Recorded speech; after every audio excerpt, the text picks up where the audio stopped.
箴言第22章第1至29節，敬畏神，得真財富。一名譽勝過巨富，受人愛戴勝過金銀。二富人窮人有相同之處，創造他們的都是耶和華。三精明的人看見災禍，就躲藏起來，幼稚的人卻繼續前去受害。四敬畏耶和華，心存謙卑，就得到財富、尊榮和生命。五歪斜者的道路有羅網荊棘，守護自己性命的人遠遠避開。六要訓導孩童走他當行的路，這樣他到老也不會走入歧途。七有錢人管轄窮人，欠債者是債主的奴僕。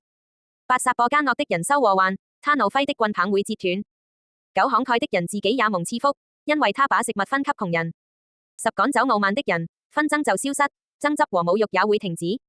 11人若喜愛內心潔淨，談吐優雅，就會成為君王的朋友。12耶和華的眼目守護知識，他卻推翻叛徒的言辭。13懶人說，外面有獅子，我在街上會遭殺害。14淫婦的口是深坑，耶和華惱恨的人會陷入其中。15愚頑束縛年輕人的心，管教的杖驅除愚頑。16欺壓窮人為要增加財富，又送禮給富人，只會導致貧窮。待人處事須仁慈謹慎。17你要側耳聽智者的言辭，專心領受我的知識。18存記於心中，安放在嘴上，這實在美妙。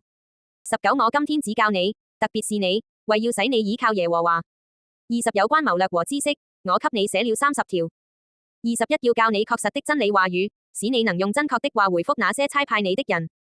22不可因為窮人貧窮就搶奪他，也不可在城門口欺壓貧苦的人。23因為耶和華要為他們伸冤，搶奪他們的人，耶和華會奪取那些人的性命。24不要跟容易發怒的人交友，不要與脾氣暴躁的人來往。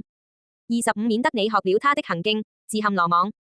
26不要替人擊掌擔保，也不要為欠債者作保證人。